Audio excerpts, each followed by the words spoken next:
l'occasion après Bourges. J'habite dans la Goutte d'Or, dans le 18e, depuis 13 ans maintenant. Non, 16 ans, pardon. 16 ans que j'habite le quartier. Je suis arrivé ici un peu par hasard. En fait, je suis arrivé à Paris en 2000. J'ai habité d'abord dans le 18e, à Porte de Saint-Ouen. Ensuite, par la force des choses, j'étais amené pas très loin dans le 10e, à Château-Landon. Mais c'était justement bon. J'ai habité ces quartiers, mais sans plus, voilà, content d'être à Paris, mais sans attache particulière à ces quartiers. Une attache au 18e quand même dès le départ. Et arrivé donc à la Goutte d'Or, en urgence, trouver un appartement en location, coup de bol. Appartement sympathique à côté de l'église Saint-Bernard. Et c'est passé quelque chose d'un peu bizarre. La première fois de ma vie, je me suis senti chez moi. Je me suis senti arrivé. Après avoir habité, je viens de la campagne. Je suis un fils de paysan. J'ai grandi dans une ferme au-dessus d'une colline isolée, la petite maison dans la prairie, en gros. Je suis pas du tout citadin au départ. J'ai habité dans différents endroits en France. Et comme je disais, je suis arrivé à Paris. J'ai habité différents quartiers. Mais ici, une impression d'être arrivé chez soi. D'être presque un retour d'un endroit où on n'était jamais venu finalement. Je connaissais un petit peu mais sans plus quoi. Et mais vraiment de se sentir bien, de se sentir à l'aise, de se dire ouais c'est bien là quoi. Et j'ai commencé du coup à m'intéresser un peu plus profondément à l'histoire du quartier et tout ce que je trouvais m'a vite déplu. Un peu ma déformation de formation universitaire, je commençais à voir des incohérences, des choses qui clochaient, des problèmes de date, choses comme ça.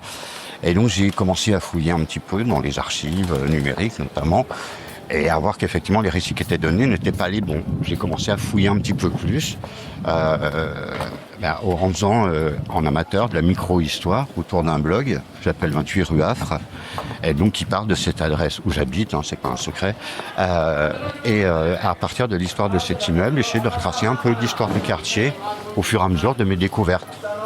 Et qu'est-ce que tu as découvert sur ce quartier qui le rend aussi attachant ? Alors déjà, on l'a tous dit 1000 fois, c'est un quartier multiculturel, mais qui est encore plus que ça. Déjà, c'est le quartier qui est un peu fermé sur lui-même par sa géographie. C'est-à-dire qu'il est bordé d'un côté par les voies de chemin de fer du Nord, c'est vraiment une tranchée qui borde le quartier. On a au sud, ça c'est à l'est, au sud on a le boulevard de la Chapelle, qui lui est fermé par l'hôpital d'Arigoisière, qui crée un immense mur donc qui ferme quelque part le quartier. À l'ouest, on a le boulevard Barbès et la butte Montmartre, donc qui ferme aussi. Et au nord, on se retrouve avec encore à nouveau les emprises de chemin de fer. Donc on a un quartier qui est un peu fermé, on ne le traverse pas, enfin on ne le traverse plus, puisqu'avant il était très circulant, maintenant il est devenu très pacifié avec la circulation. J'y suis pas pour rien, mais ça c'est autre chose, une de mes autres petites fiertés. Donc ce quartier, il a ce truc un peu fermé, et très vite on se connaît. On sait qui habite le quartier, c'est un quartier très très fréquenté. La plupart des gens qu'on voit et qu'on va croiser ici ne sont pas des gens du quartier. Et d'ailleurs, c'est pour ça que souvent les gens se trompent sur qui sont les gens du quartier et les confondent un peu trop avec les gens qui fréquentent le quartier. Chose qu'on ne ferait pas aux Champs-Élysées. On sait très bien que les gens qui passent sur les Champs-Élysées ne sont pas des habitants. Et ici, c'est pareil. On imagine très très fort, mais depuis longtemps. Et c'est pour ça que par exemple, on a souvent parlé dans un quartier maghrébin, algérien en particulier. Et effectivement, c'était ce que le sociologue Kaufmann appelait une centralité immigrée. C'est-à-dire c'est un lieu de rendez-vous, de rencontre, mais pas d'habitat. Parce qu'en fait ici, et c'est ça aussi qui m'a surpris, c'est pas moi qui l'ai trouvé, ça c'est dans ce travaux de sociologue, c'est que la nationalité majoritaire depuis toujours dans le quartier, elle est française. Et en fait, encore aujourd'hui, et c'est ça qui est amusant, mais il y a une forme d'invisibilisation et d'exotisation à l'extrême du quartier. Qui a permis pendant très longtemps aussi de le traiter comme un quartier paria par les pouvoirs publics. du temps de Chirac, c'était terrible. Le bruit et l'odeur, c'est ici. C'est ici qui sort le fameux, le pauvre soi-disant français, enfin on n'en a jamais vraiment prouvé l'existence de ce personnage, qui habiterait à côté d'une famille d'immigrés avec multiples femmes, gosses, etc. Et il finissait sans parler du bruit et de l'odeur. Et voilà. Ce quartier a souvent servi à ça, et ces caricatures ont servi à ça. Elles se remontent beaucoup plus loin. Oui. Déjà ça, c'était un quartier de prostitution. Là, on est en train de passer rue de la Goutte d'Or. Et la partie entre la rue de la Goutte d'Or qui est parallèle au boulevard de la Chapelle, à peine plus bas, toute cette partie-là, il y a un siècle, était quasiment à 100% de la prostitution. Mais la plus basse des prostitutions. D'accord. C'est-à-dire la prostitution d'abattage, etc. Et ce, jusque dans les années 70, 1970. D'accord. Et jusque là, on va faire une petite pause. On est devant l'escalier de la rue Boris-Vian, à la Goutte d'Or, devant l'escalier de la rue Boris-Vian qui descend et on aperçoit la bibliothèque de la Goutte d'Or. Et à l'emplacement de la bibliothèque de la Goutte d'Or, il y avait, jusqu'à la fin des années 70, au rez-de-chaussée, une antenne de police et à l'étage, un bordel. Ah oui. Évidemment, au sud des autorités, il va sans dire, un bordel destiné à la population algérienne, 100%. D'ailleurs, on voit quelques photos où c'est la queue des hommes qui font la queue dehors, devant cette espèce d'hôtel minable. Tout ça a été rasé avec une réhabilitation très brutale de cette partie du quartier. On a rasé entre 70 et 80% des immeubles, et donc cet environnement un peu étrange, très, très moderne sur des emplacements anciens. Mais voilà, on est donc dans un quartier où on a toléré beaucoup de choses, jusqu'à très récemment. Et les autorités ont souvent laissé faire. Et d'ailleurs, par exemple, le Carrefour Barbès, au lieu des cigarettes vendues sous le manteau, c'est quelque chose que les autorités ont laissé se développer, ont laissé faire, croyant très longtemps maîtriser, pensant que ça se cantonnait à ça. Sauf que depuis 5 ans, c'est vraiment d'une fois, là ça a explosé. Ce marché parallèle s'est exporté partout, d'abord dans les autres quartiers, maintenant partout en France, en banlieue, etc. Mais ça a été ici le terrain d'expérimentation du laisser-faire. Et ce quartier a souvent été pris comme ça, comme un quartier de laisser-faire sur la prostitution. On l'a laissé se développer énormément, y compris quand on a interdit les bordels, on a laissé des bordels ici. Parce que on estimait, à l'époque, de manière très raciste, que les immigrés, pour assouvir leurs besoins sexuels, plutôt que de risquer la vertu des jeunes françaises blanches, on allait leur faire des bordels. Et d'ailleurs, on a fait venir des prostituées algériennes, puisque les prostituées traditionnelles, entre guillemets, refusaient le client qu'elles appelaient, de manière évidemment raciste, le bico. Moi, j'ai vu le témoignage d'une vieille prostituée, parce que souvent, on finissait les carrières ici. Une vieille prostituée, moi, je n'ai jamais fait le bico, qui se vantait de ça. Et effectivement, ça a été un vrai problème, entre guillemets, et ils ont fait venir des prostituées algériennes pour une clientèle algérienne. Okay. Et c'est ici aussi qu'on a laissé faire, pendant la guerre d'Algérie, on a eu la guerre d'Algérie dans ce quartier. Oui. C'est-à-dire que vraiment, mais littéralement, avec des attentats, des voitures piégées, des assassinats, des enlèvements. On est toujours rue de la Goutte d'Or.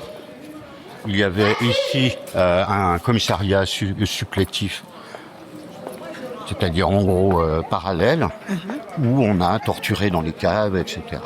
Et donc il vraiment. Et il y avait un couvre-feu, un checkpoint des autorités à l'entrée du quartier, puis comme je le disais tout à l'heure, c'est un lieu de concentration, de rencontre en fait, d'une population immigrée. Et il y a fait une tension permanente pour la préfecture pour surveiller ce quartier. Et d'ailleurs, il y a eu des choses qui ont été assez terribles pendant cette période. Et donc, on a un quartier donc, qui a ses histoires lourdes, mais qui a aussi des histoires très heureuses et très chouettes et très positives. C'est un quartier où on dit bonjour, mais c'est pas une litote. Et comme on dit souvent à Paris, tout le monde dit « mon quartier, c'est comme un village ». J'en habitais beaucoup, j'en connais beaucoup. Non, les quartiers à Paris, c'est pas comme un village. Montmartre n'est pas du tout un village, par exemple. Bien au contraire, il n'y a pas plus impersonnel que Montmartre. Vous connaissez peut-être 2 personnes dans votre immeuble et puis éventuellement l'épicière, mais c'est tout. Ici, on se connaît vraiment, on croise des gens, on se dit bonjour, il y a beaucoup d'associations. Je ne sais pas si d'ailleurs d'autres quartiers à Paris ont un tissu associatif aussi dense. Il y a un engagement des habitants et une solidarité qui est très très forte. Et c'est pas pour rien d'ailleurs si l'épisode des sans-papiers de l'église Saint-Bernard s'est déroulé justement dans cette église qui est au cœur de la Goutte d'Or, parce qu'elle s'est faite avec la complicité. Moi je n'étais pas là, mais les habitants m'ont raconté, y ont participé activement. Les gens au coin des rues, de leur appartement, de leurs fenêtres, faisaient le guet, signalaient l'arrivée de la police pour que tout le monde aille se cacher, s'enfermer, etc. Les mères de famille faisaient à manger, apportaient à manger. Il y avait vraiment... Enfin, voilà. C'est aussi cet épisode s'est fait dans ce quartier parce que ce quartier. Ouais. Alors, en fait, je comprends totalement ce que tu veux dire quand tu dis que c'est un village. Parce que, par exemple, on dit souvent que Auteuil est un village aussi. Mais je vois mal les habitants se dire bonjour. Tu m'avais dit un truc avant qu'on commence à enregistrer que je trouvais assez intéressant. Et je voulais en profiter pour te poser 1 milliard de questions qui me traversaient l'esprit. La première était autour des origines de ce quartier. Tu disais que quand tu avais commencé à te renseigner, tu avais découvert qu'il y avait un peu des discordes sur l'origine de ce quartier. Et la deuxième que je voulais te demander, c'était pourquoi historiquement ce quartier est devenu un quartier entre guillemets maghrébin pour tout ce qui était communauté, en l'occurrence la communauté algérienne. Donc voilà, je voulais juste que tu nous précises un peu les origines du quartier Barbès. Alors, de la petite correction, le quartier Barbès n'existe pas. La Goutte d'Or.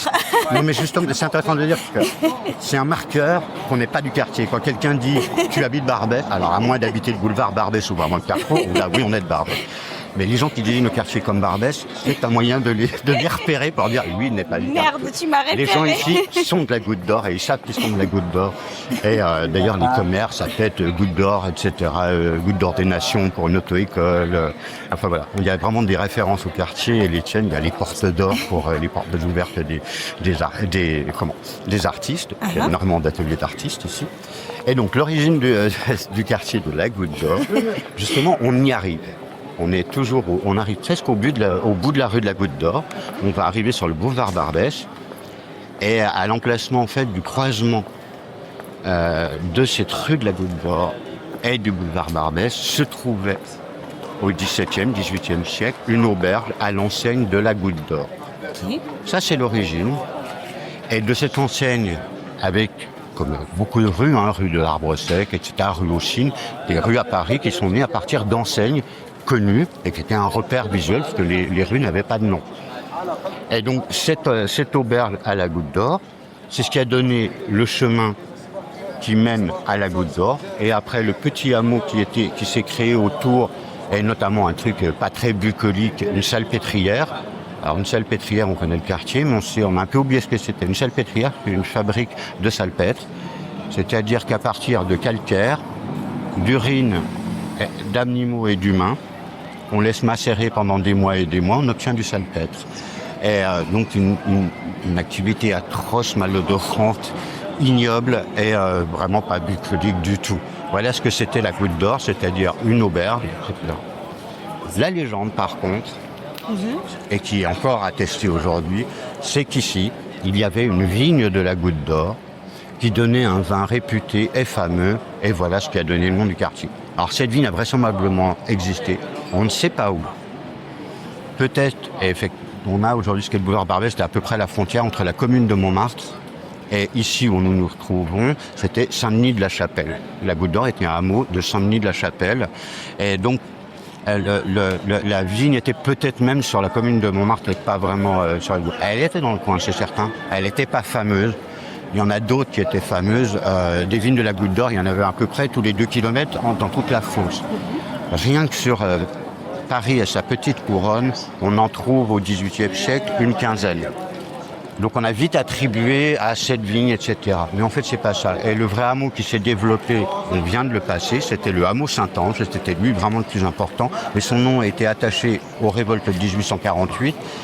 Et quand en 1860, l'annexion donc des communes suburbaines à Paris, c'est-à-dire tout ce qui allait au-delà de ce qu'est aujourd'hui le 10e arrondissement, donc, et on a créé le 18e à partir de la commune de Montmartre et la commune de Saint-Denis, et il a fallu nommer les quartiers. Et quand on a nommé ces quartiers, on a choisi les choses qui étaient avec le moins d'aspérité possible, les plus lisses possibles. Et en choisissant la Goutte d'Or, on faisait un nom sans connotation, inconnu quasiment de tout le monde. Et en fait, on ne célébrait pas quelque chose comme ça. Et par contre, on a soigneusement évité Saint-Ange, qui à l'époque, pour les Parisiens, sonnait encore révolution, engagement des ouvriers, etc.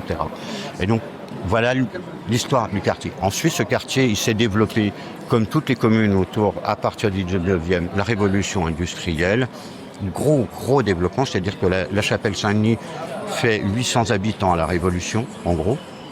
Et en 1840, on est à 35-40 000 habitants. Ça grossit, ça ne cesse de grossir. Donc c'est vraiment des quartiers tout nouveaux. Et ce quartier qui se construit donc, en dehors de Paris, au bord des murs et d'une porte, donc à l'extérieur, là où il n'y a pas l'octroi, là où l'alcool est moins cher. Donc c'est comme partout, c'est connu, on connaît Ménilmontant, on connaît ces noms comme ça, Belleville, qui ont été des lieux de fête. Ça l'a été aussi, beaucoup. Et ça a été là où s'est développée une prostitution. En plus, beaucoup de sources coulaient sur cette petite colline qu'est la Goutte d'Or, parce qu'on est une petite colline à l'ombre de Montmartre. On l'oublie souvent, mais on est quand même sur une colline qui s'appelait la colline des Couronnes. Et la présence de tous ces lavoirs faisait qu'il y avait énormément de lavandières. C'est pour ça aussi que Zola a situé dans les Rougon-Macquart Nana se passe ici. Oui. L'Assommoir est là, Nana naît ici, pardon, mais l'Assommoir se passe ici. L'Assommoir, il était là, d'après le roman il était un peu plus bas. Et le lavoir, on voit la petite placette où il y a la poste actuellement, c'est là où se situait un lavoir qui a vraiment existé et qui était le décor donc, de l'Assommoir pour Zola. Ah, c'est incroyable. Zola qui a aussi participé, petite parenthèse, à ternir l'image du quartier. C'est-à-dire qu'il l'a dépeint encore plus sombre qu'il ne l'était. Il a omis tout ce qui était positif. Par exemple, on ne parle pas de l'église Saint-Bernard, qu'on a aperçu tout à l'heure, même si elle est cachée sous une bâche actuellement, mais qui était une espèce de joyau salué par tout le monde, cité dans les gouttes touristiques comme la seule chose à voir dans le 18e, par exemple. Zola, lui, n'en parle pas. On vient de passer devant une espèce de petite ruelle, on passera tout à l'heure de l'autre côté, qui s'appelle la Villa Poissonnière. Petite ruelle depuis toujours, bourgeoise, une petite enclave de petites maisons, etc. Sublime, qui existait déjà quand il écrit le roman. Il n'en parle absolument pas, alors que c'était au cœur de son roman. Il omet tout ce qui est beau, tout ce qui est positif, tout ce qui est joli pour... Voilà. Et donc, ça a participé aussi à ternir l'image du quartier. Et donc, cette petite placette, les autorités parisiennes sont pas vaches, l'ont appelée quand même place de l'Assommoir. En hommage à finalement un roman qui n'a pas du tout célébré ce quartier, qui l'a complètement offensé, qui a vraiment terni sa réputation. Et tu penses qu'il a fait ça par méconnaissance du quartier Non. ou pour être dans un côté Non. misérabiliste? Alors, c'est ça qui est intéressant, parce qu'on a aux archives toutes ces notes, et ça c'est super intéressant, parce qu'ils prennent énormément de notes dans ce qu'il faisait. Il est venu plusieurs fois dans le quartier, il a fait des croquis, il décrit par exemple les commerces dans cette rue, qui est aujourd'hui la rue des Ilettes, qui s'appelle la rue Neuve de la Goutte d'Or. Il décrit tous les commerces, et si on reprend le bottin de l'époque, c'est exactement ça. Les commerces sont les bons, bien décrits, à la bonne emplacement, bonne adresse. Il est vraiment venu, il a vu. Mais par contre, comme je dis, il omet. Il déplace des endroits. Il met par exemple le clou, c'est-à-dire le crédit municipal de l'époque, il le déplace, il existe bien dans le quartier, mais il le met à un autre endroit. Et donc, voilà, il s'arrange un petit peu avec l'arrêté, mais ce qui est normal, c'est un romancier. On le vend beaucoup comme un réaliste, etc. Mais c'est un romancier. Donc, il écrit un roman, il a quelque chose à faire. Et l'environnement est tellement important dans son roman. Donc, ce qui est trop beau, ce qui est trop joli, ça cloche. Et quand il parle, par exemple, d'un enterrement, il parle de l'église. On ne dit rien sur l'église, on n'en parle pas. Elle est trop belle, elle ne va pas dans ce roman. Donc, ça cloche. Et on a aussi parlé de la prostitution et je voulais te poser une question là-dessus parce qu'en fait, nous, j'ai enregistré un autre épisode mais qui était plus autour des grands boulevards et autour de la rue Strasbourg-Saint-Denis, enfin la rue du Faubourg Poissonnière, qui était aussi un énorme lieu de prostitution parisienne et qui est encore à cause des portes de Paris qui l'incarnaient. Et pourquoi est-ce que donc historiquement cet endroit est devenu aussi une référence à la prostitution? Parce que tu me disais que ça remontait un tout petit peu. Comment est-ce que les deux sont arrivés à être un tout petit peu des hauts lieux de la prostitution parisienne? Alors, on a la prostitution, elle est attestée dès le début du 19e siècle, c'est-à-dire avant que le quartier soit inclus à Paris, elle s'est vraiment développée, cette prostitution hors les murs, c'est-à-dire sur à l'extérieur de Paris, hors de l'octroi, de la surveillance de la police, etc. Mais ici aussi, le fait que ce soit un quartier ouvrier, et donc j'avais pas fini sur tout à l'heure, le fait que ce soit un quartier ouvrier, et notamment avec des lavandières. Les lavandières, comme on le sait, c'est souvent un revenu très très faible, et il n'était pas rare une catégorie de population qui se livre aussi à la prostitution occasionnelle. Donc c'est ça aussi qui a développé le fait qu'il y ait beaucoup de lavoirs, donc beaucoup de lavandières. Ça a favorisé les choses. Avec ensuite l'arrivée de la gare du Nord, et on sait toujours qu'autour des gares se sont développées des activités de prostitution, lieu d'attente, d'anonymat, etc. Donc derrière la gare du Nord, lieu idéal. Mais effectivement, c'est une prostitution assez miséreuse qui s'est développée là. Et ça nous amène au lien et à la question que tu posais tout à l'heure sur l'arrivée des immigrés. C'est ça qui a fait qu'on a vu arriver des immigrés. Alors pas d'abord algériens. Il a été, là on arrive sur le boulevard Barbès. Le bas du boulevard Barbès, à la fin du 19e, est un quartier d'immigrés allemands. Un quartier vraiment allemand, avec des bars allemands, avec des cafés allemands. Ah bon? Eh oui. Voilà encore quelque chose de complètement oublié. Mais on trouve vraiment une présence allemande dans cette partie du quartier. Donc en fait, et d'abord on voit surtout des immigrés de province. Parce que d'abord, c'était quasiment des immigrés. Quand vous arrivez d'Auvergne à Paris, vous venez d'un autre monde, d'un autre pays. C'est le même choc culturel que quand on viendrait d'Afrique subsaharienne ou etc. Enfin, on a un vrai choc culturel à l'époque qui se produit. Donc on a aussi ce mélange de gens qui viennent de partout. Il n'y a pas de Parisiens ici. Tous les gens viennent de partout et de nulle part, mais pas de Paris. Et Et les Algériens, moi j'ai trouvé les premières traces de commerce algérien dès les années 1930. Le tout premier que j'ai trouvé, c'est 32, un bar-restaurant. Et on peut imaginer comme ça, parce que ça, par contre, on va tester, mais que se crée petit à petit un rendez-vous comme ça, autour de ces cafés, tenus par des Algériens. Certainement des gens qui ont la citoyenneté, puisqu'ils ont pu venir s'établir en France. Donc ils ont un statut déjà un peu particulier. Le fait de pouvoir quitter l'Algérie, parce qu'à l'époque, la colonie faisait que quand on était non blanc, en gros, on ne bougeait pas comme on voulait, sauf qu'on ne quittait pas ce territoire. Et donc voilà, on a cette population qui est petit à petit formée. Mais c'est surtout après-guerre qui a vraiment le gros, et c'est un lieu de retrouvailles, notamment tous les ouvriers qu'on est allé chercher pour travailler aux usines Renault ou Peugeot un peu plus au nord. Souvent le samedi, le dimanche, c'était une rencontre aussi. Et le marché Barbès s'est développé concomitamment et a développé aussi, s'est spécialisé un petit peu. Les boutiques aussi ont commencé à se spécialiser pour s'adresser à cette clientèle qui ne trouvait rien nulle part. Et pendant très très longtemps, et c'était ça l'idée d'une centrale immigrée, toute l'Île-de-France, quand on était maghrébin, on y trouvait des produits pour pouvoir se cuisiner, pour pouvoir s'habiller, se rappeler. Et puis on venait aussi après chez Tati pour faire le plein, pour ramener des souvenirs au bled, des vêtements, etc. Et les choses sont développées. Et après, les générations passant, et cette fameuse intégration se faisant, mais réellement, moi, ce qui peut être raconté, les gens n'ont plus besoin de ça. Et puis c'est développé aujourd'hui, vous trouvez des plats de maghrébins n'importe où sur le territoire. Acheter de la semoule, c'est banal, c'est courant. Personne ne se pose la question. Il y a 40 ans, c'était pas forcément évident. Juste de la semoule, juste la graine, quoi. Et aujourd'hui, on a la même chose qui se passe avec l'Afrique subsaharienne.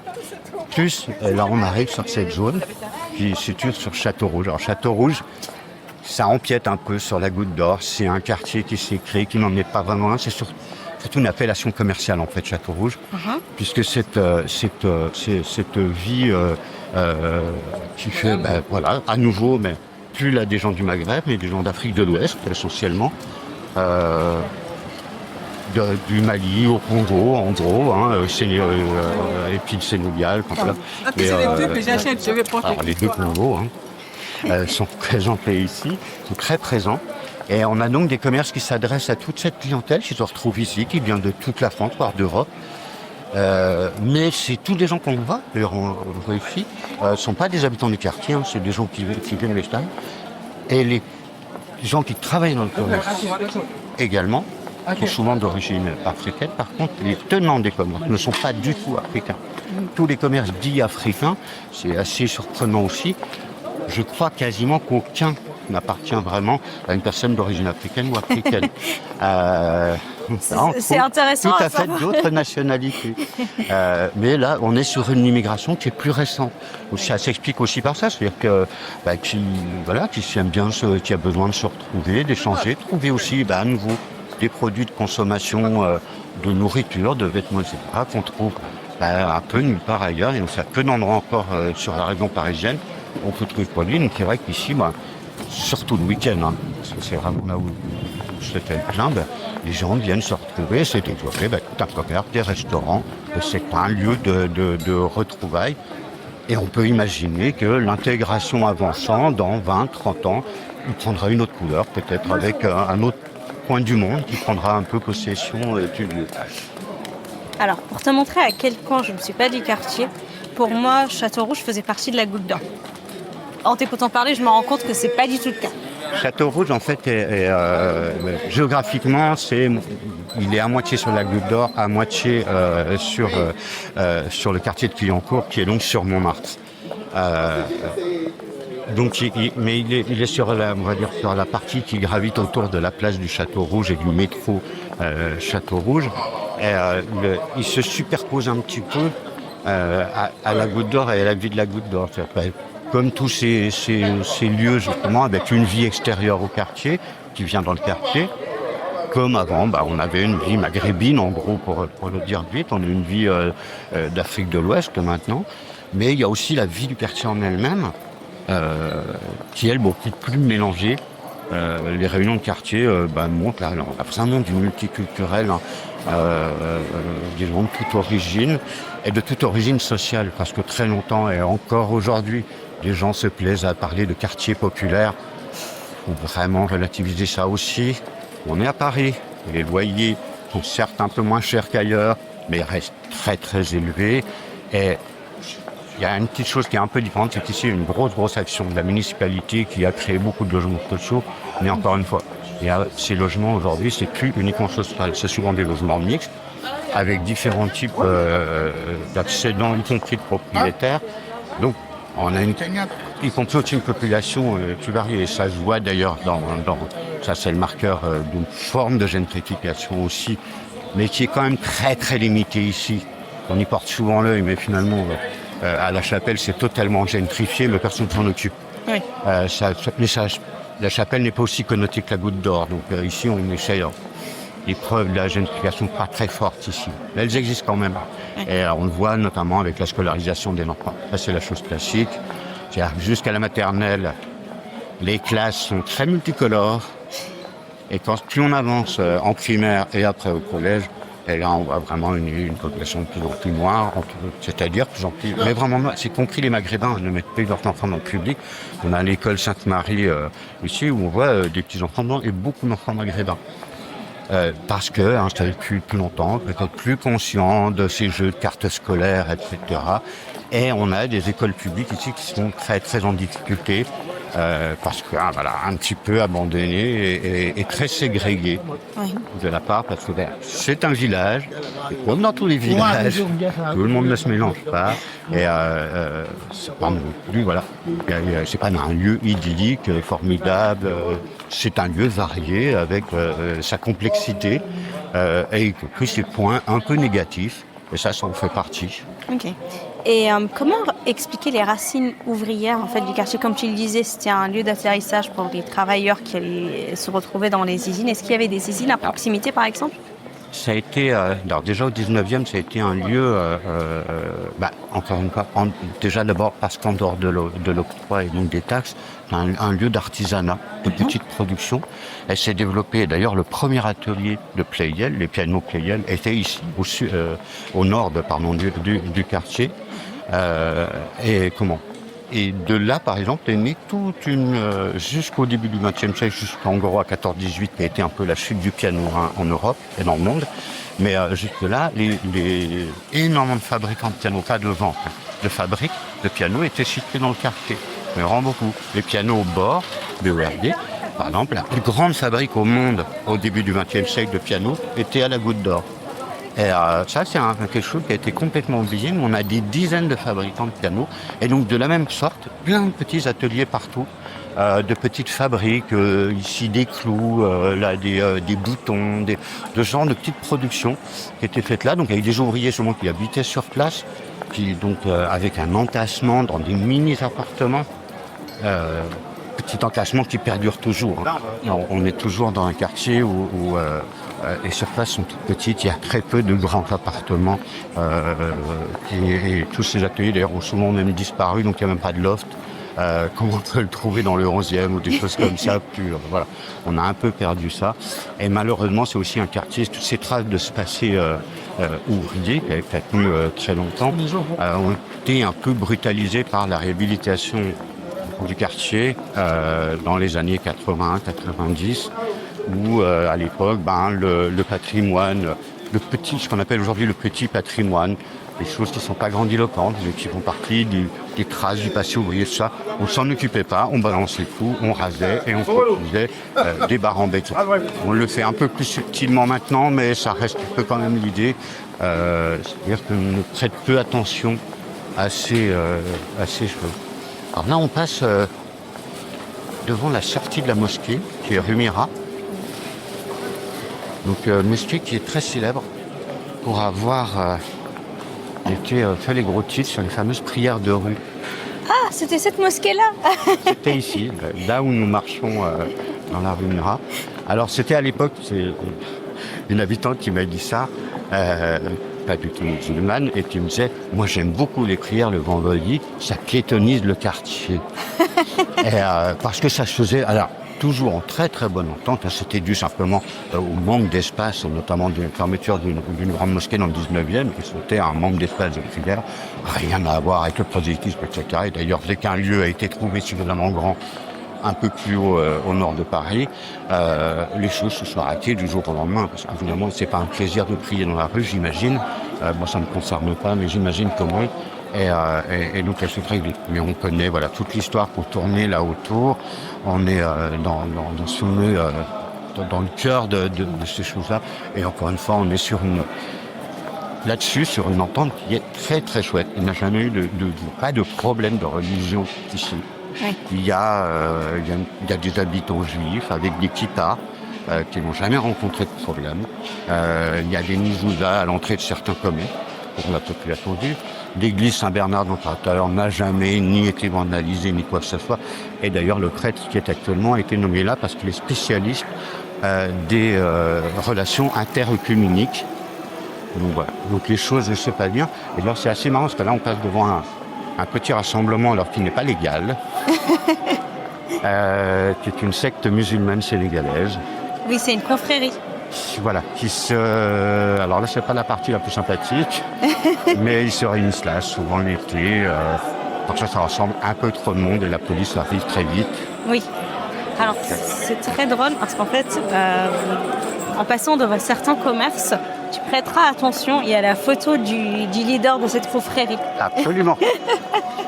Et moi, j'avais une autre question. En fait, en observant le quartier, parce que je me balade avec toi, il y a une chose qui m'a frappée, c'est la présence d'enfants. En fait, je ne sais pas si tu as remarqué, mais dans tout l'espace parisien, les enfants ont disparu. Et c'est la première fois que je vois des enfants jouer dans la rue depuis très longtemps. Ici, les enfants, ils ont le droit d'aller dans la rue. Parce que, comme je disais, les gens se connaissent. Et il y a on sait qui est dans la rue. On sait les grands, etc. Et il y a toujours les grands qui surveillent, les plus petits aussi. Les enfants ont le droit de descendre. Et il n'y a pas...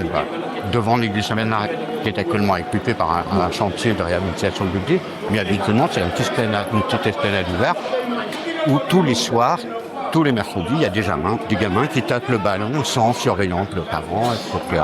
Et c'est vrai qu'ici, on va les gamins aller acheter le pain pour les parents le matin ou des choses comme ça. Et quand on parlait c'est un village, entre guillemets, comme ça reste une ville, il ne faut pas non plus pousser non plus dans les images comme ça, mais cette présence de l'enfant, elle fait partie justement de ce fait qu'on n'est pas dans un anonymat complet. Et même sans y dire bonjour, les gens se connaissent. Moi, par exemple, les gens s'affichent.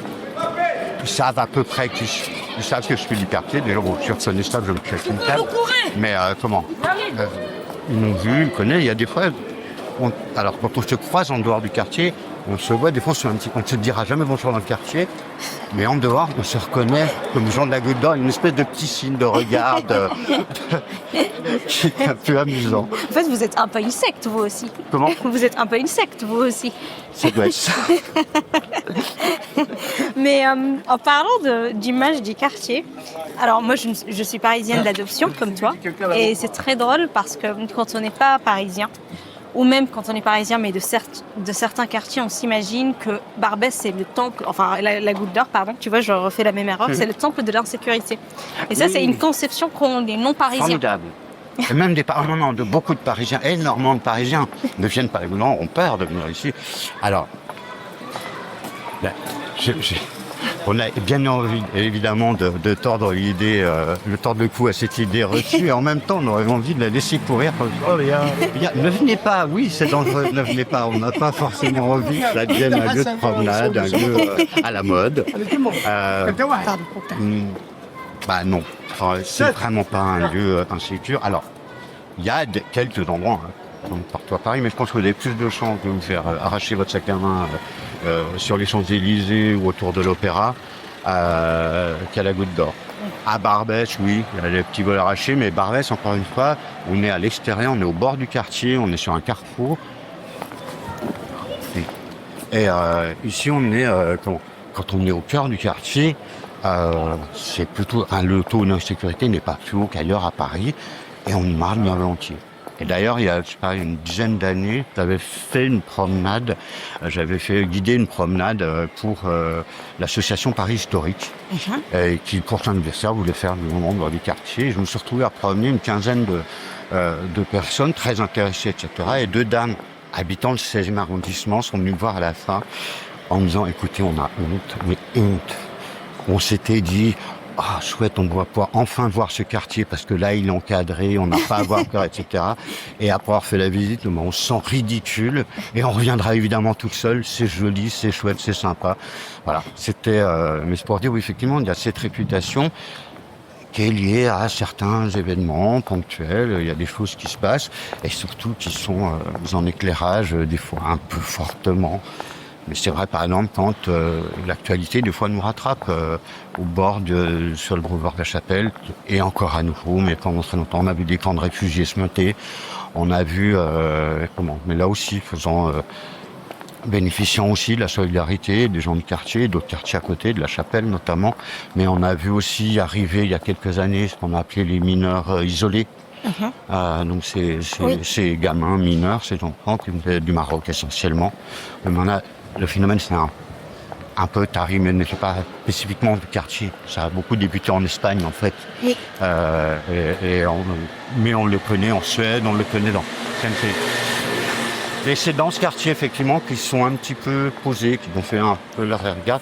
Et là, par contre, c'était un moment où la solidarité du quartier s'est trouvée face à un mur. C'est-à-dire que ces gamins n'avaient pas du tout de règles, n'étaient pas accueillants du tout. C'est-à-dire que la solidarité, ne croyaient pas, eux, tellement, je pense, abîmés par la vie déjà, malheureusement, se méfiaient de tout le monde. Ils se sont même méfiés de cette solidarité qui, d'emblée, a voulu se mettre en place, a voulu leur tendre la main, les aider. Et il y a eu un refus assez sévère, qui n'a pas forcément été vraiment compris par des gens qui avaient l'habitude de toujours tendre la main, etc. Et ça a été... cela montre aussi que les gens ont quand même grand cœur, mais le grand cœur, ça suffit pas. Oui. Quand les situations sont plus dures, plus complexes que ça. Oui. Et j'ai une question qui vient de me traverser l'esprit. Qu'est-ce qui, toi, t'a amené à Paris ? Pourquoi je suis venu à Paris ? Oui. Pour l'amour. C'est vrai ? Tu es la deuxième personne à me le dire sur ce micro. En fait, non, une troisième. J'ai rencontré mon copain. Je viens de Franche-Comté, j'ai rencontré mon copain là-bas et il allait partir à Paris. Et je travaillais, j'avais un boulot très stable, très bien payé, etc. et tout. Et avant quelques mois, je me suis dit, je fais quoi ? Bon, je le suis, clairement. J'avais déjà suivi comme ça. J'ai toujours déménagé en suivant l'homme que j'aimais. Oh. Et comme j'aime toujours, je suis toujours là. Oh. Alors, ici, on arrive sur l'un des endroits où je dois t'avouer que j'ai très honte, mais j'ai découvert son existence hier en préparant cette interview. Mais Très chouette. vraiment. Alors là, on est C'est un endroit qui est incroyable en fait, et je me suis dit, mais comment ça se fait qu'on n'en soit pas au courant qu'il y a un endroit aussi magnifique? Alors et c'est juste une partie, il est en deux parties. Alors on arrive là, on arrive sur la rue Léon, et on a devant nous la première partie de l'Institut des cultures d'Islam. Donc là, on est devant la plus petite partie où il y a aussi un formidable savanité avec une petite cour intérieure magnifique et végétalisée.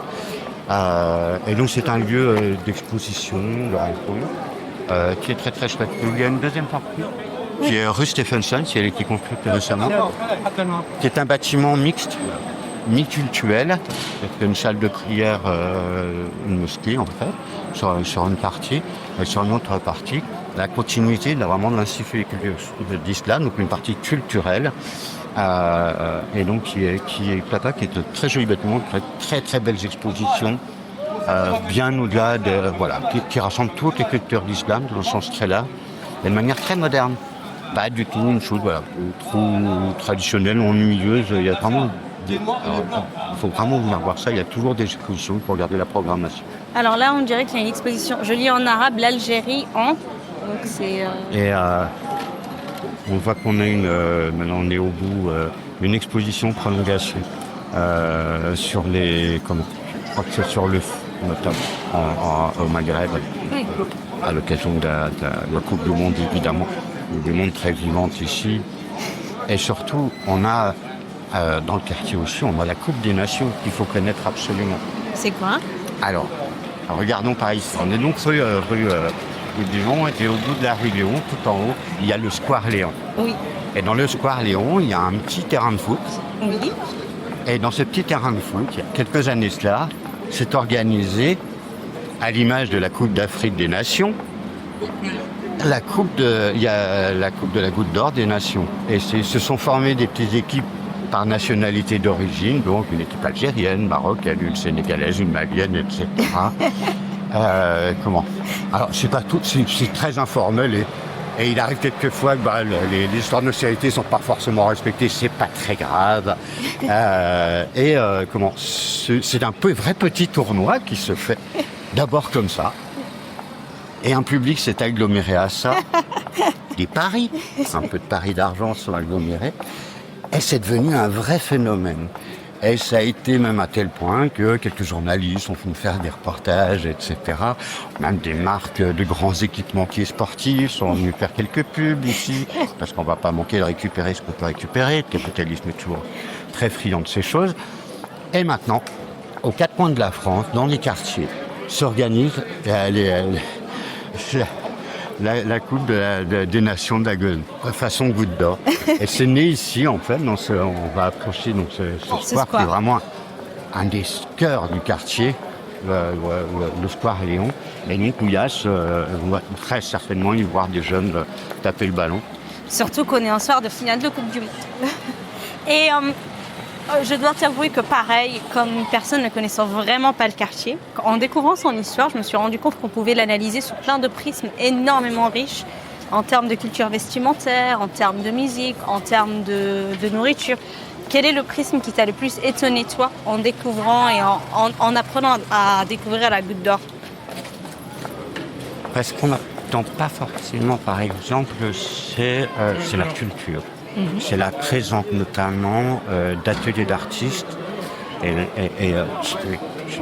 parce qu'on a évidemment on parle toujours un peu du passé de Paris, on parle du Montmartre, évidemment on parle de Montparnasse, toujours on va parler des mouvements artistiques.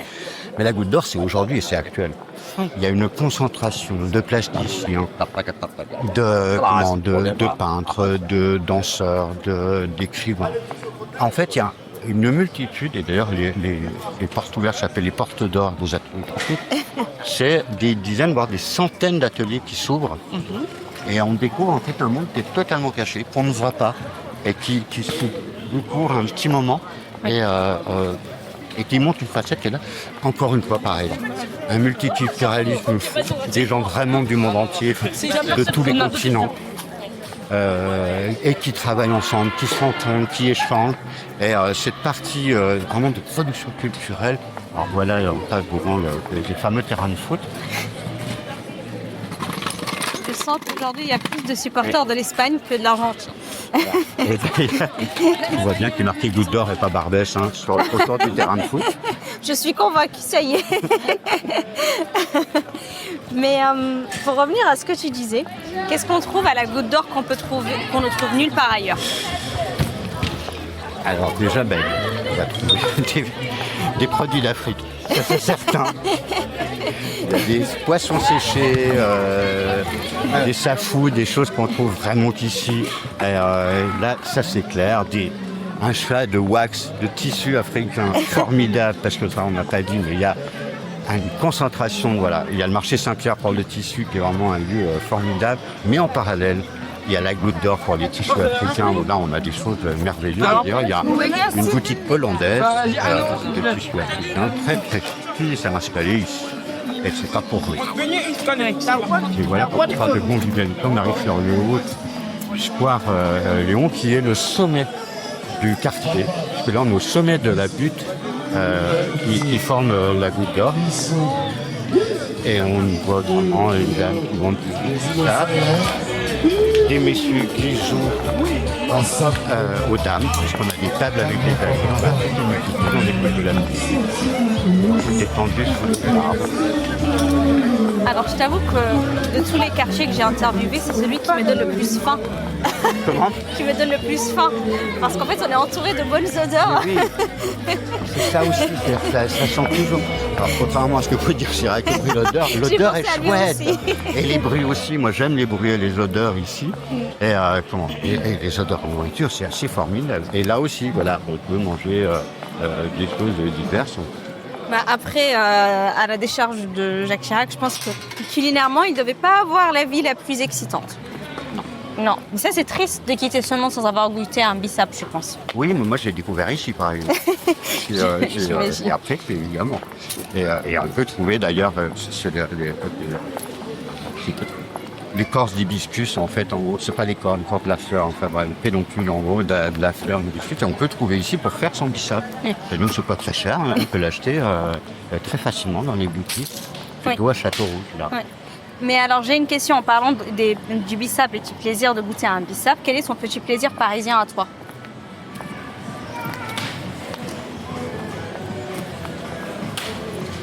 Mon plaisir que ce soit vraiment parisien. Oui, ou goutte d'orien, on va dire. Je ne sais pas si on peut utiliser cet adjectif. C'est un peu ce qu'on pourrait dire. Je ne sais pas s'il y a un gentilé pour les habitants de la Goutte d'Or, mais je dirais du goutte d'orien aussi.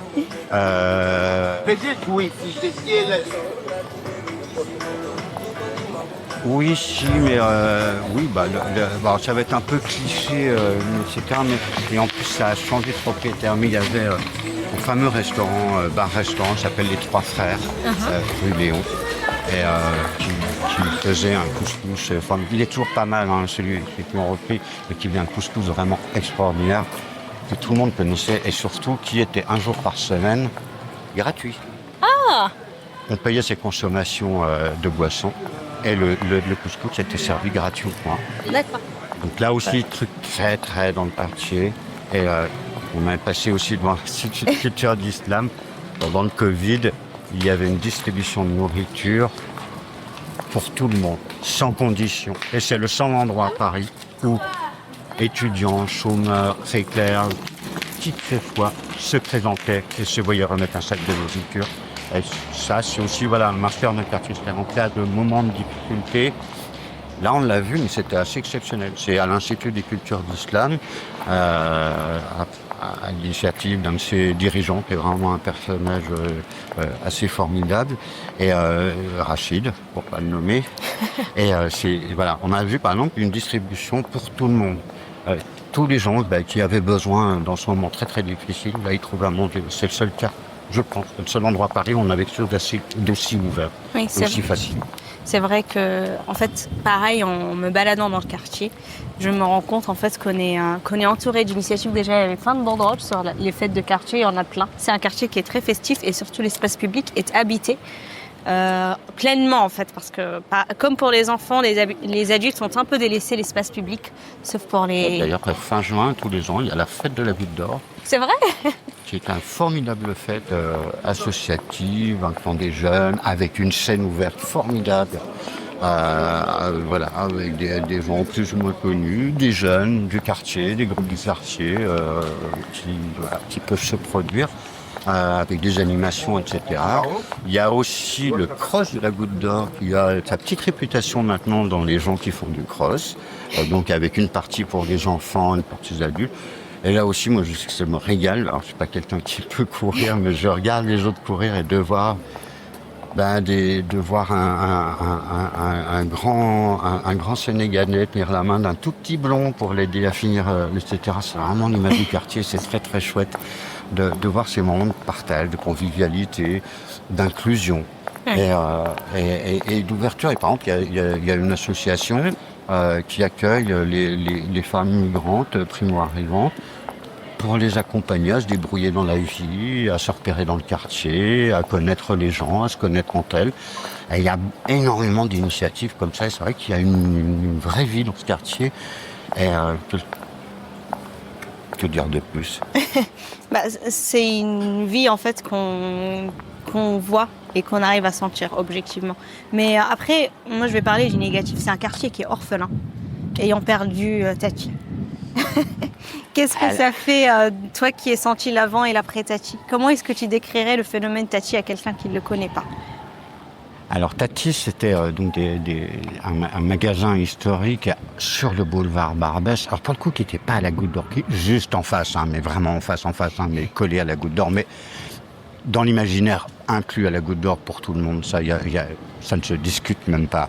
Parce que dès qu'on fait quelques mètres plus loin, après on a à Montmartre, donc c'est beaucoup plus chic, ça n'a plus rien à voir et on ne veut surtout pas s'en mêler.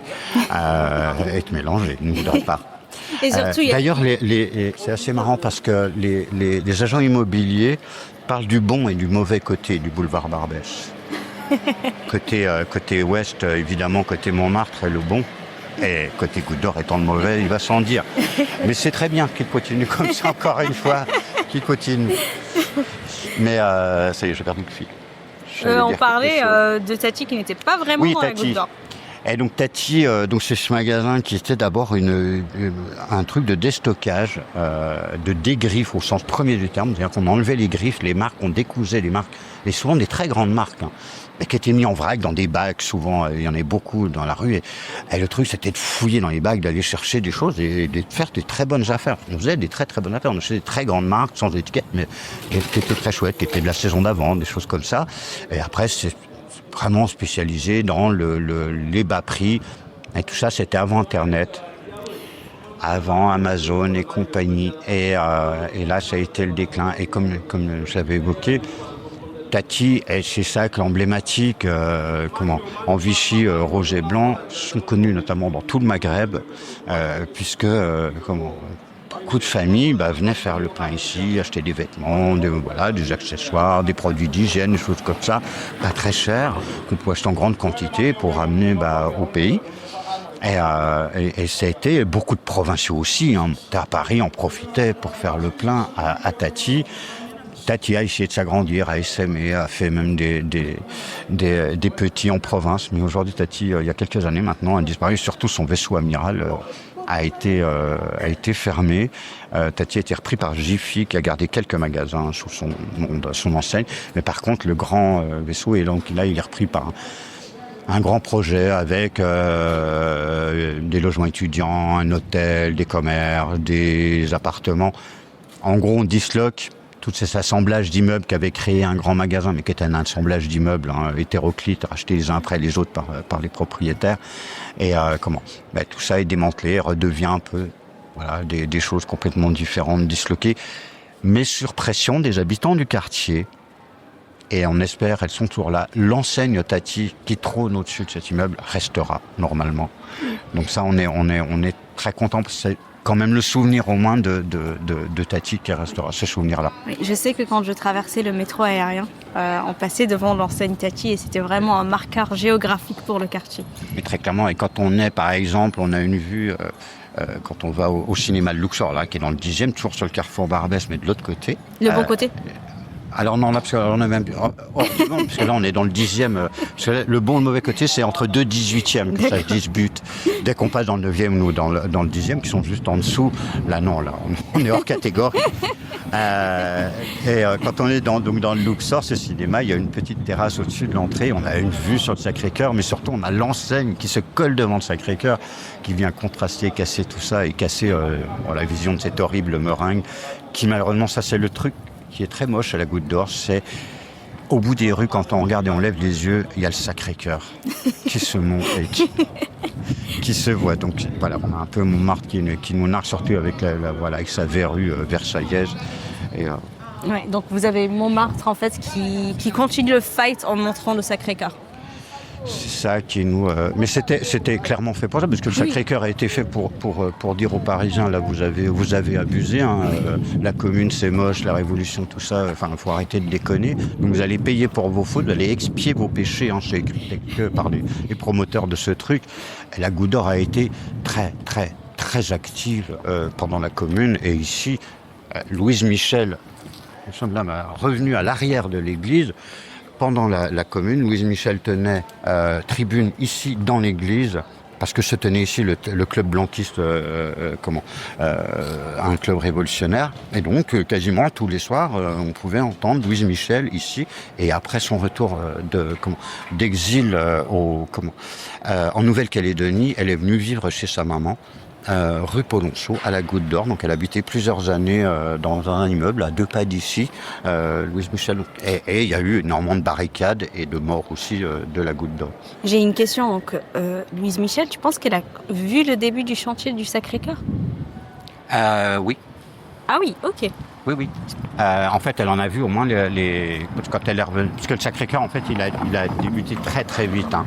La souscription. L'idée, elle date d'avant la commune. Hein. Il y a l'idée, de faire un truc qui est purement royaliste. Le Sacré-Cœur, c'est vraiment une référence royaliste. Et l'idée était déjà dans l'air avant. Mais l'après-commune a fait accélérer, exploser et modifier le projet. Le vrai projet au départ, il est réalisé, c'est Notre-Dame de Fourvière à Lyon. C'est ça, le vrai projet de départ. Et après, on a eu la velléité de faire ça à Paris, et qui plus est, à l'endroit où a commencé la commune, sur le champ des Polonais où étaient les canons. C'est là où on a fait quand même cette horreur, et avec vraiment cette idée que ça soit haut et visible des Parisiens, qui leur rappelait de regretter leur faute. Vraiment le truc le plus anti-révolutionnaire, le plus anti-républicain qui soit. C'est une chose que j'avais... Bon, allez, allons-y. Tu veux une belle histoire ? Je veux une belle histoire. Alors, il y a quelques années j'ai été un peu plus impliqué dans l'associatif, etc. Et je me suis très intéressé donc, au quartier, à son aménagement, à des choses comme ça. Et en parallèle, je me suis beaucoup intéressé au budget participatif. Et un jour, ça m'a fait la blague. Je me suis dit, si on proposait quelque chose de sympathique, si on proposait de raser le Sacré-Cœur ? C'était toi qui étais derrière ce projet ? Et donc... Oui. Ah mais je savais pas que j'interviewais une célébrité. Donc je me suis dit, au départ mon but c'était, pour tout l'avouer, hein, j'ai lancé ce truc en me disant, si j'arrive à un petit entrefilet sur les insolites de l'IB, j'aurais gagné vraiment le jackpot. Et donc je lance cette idée, mais en 5 minutes, hein, je crée un faux mail avec alors je me suis cherché un pseudo, par conviction féminine, je me dis je vais mettre en avant une figure féminine. Louise Michel, trop facile, trop visible, voilà. Et j'ai choisi Nathalie Lemel, qui est une belle figure de communarde. Et donc j'ai pris ce pseudo de Nathalie Lemel et j'ai lancé cette idée. J'ai demandé donc à mon ami Stéphane... que j'ai interviewé pour Montmartre, le bon côté du 18e. Voilà. Donc Stéphane de Montmartre, pour qui... Alors à l'époque, on était sur Twitter, c'était encore fréquentable. Et donc, je lui ai demandé, pour pas moi me guerriller, de soutenir un petit peu le truc. Et petit phénomène pas prévu du tout, sur la plateforme des idées, le projet devient le plus liké de tous les projets parisiens. Donc là, l'IB fait sa petite ligne insolite. Et après ça, un journaliste de France Info m'interviewe anonymement. C'est la première fois en fait que je dis ça. Donc je révèle, donc il m'interviewe anonymement, comprend mon démarche, joue le jeu, fait un papier, moi qui m'a fait beaucoup rire, laisse planer le doute sur ma personnalité, etc. Et là est lancée l'affaire. Donc, c'est dingue. Ça a été repris dans les journaux du monde entier. Il paraît qu'en Pologne, enfin, on a des dizaines d'articles. Pays très catholique, très très très très choqué.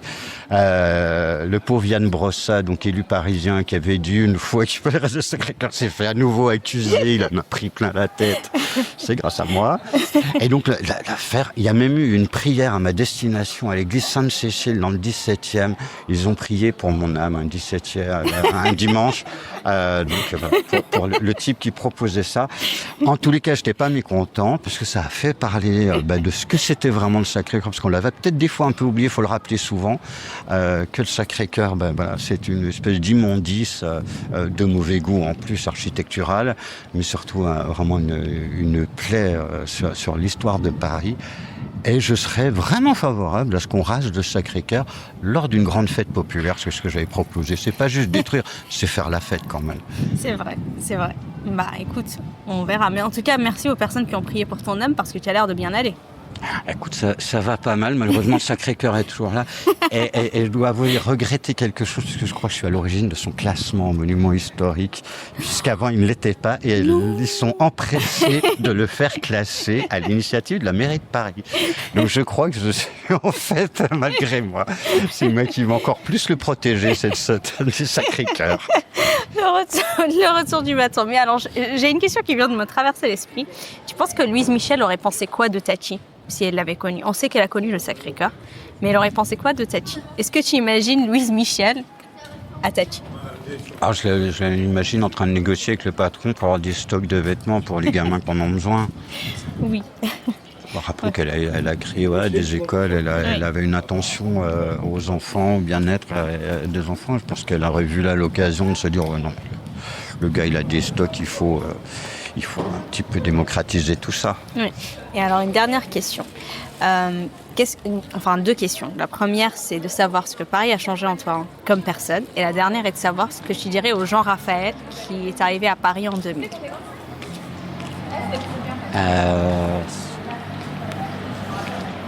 Que Paris a changé en moi? Non, il ne m'a pas changé. Je crois que Paris m'a permis d'être moi, justement. Ok. On est plus contenu, je pense. Enfin, c'est peut-être ma personnalité, mais on est plus contenu quand on est en province. Ici, il y a cette forme de grande ville, tout de même d'anonymat, qui fait qu'on peut s'épanouir, on peut être soi, je crois, à Paris, vraiment. Et plus qu'ailleurs en France. Et enfin, qu'est-ce que je dirais au Jean Raphaël qui est arrivé à Paris donc il y a 26 ans? Oui. Change rien, ne l'habite peut-être pas dans le 10e, c'est pas utile.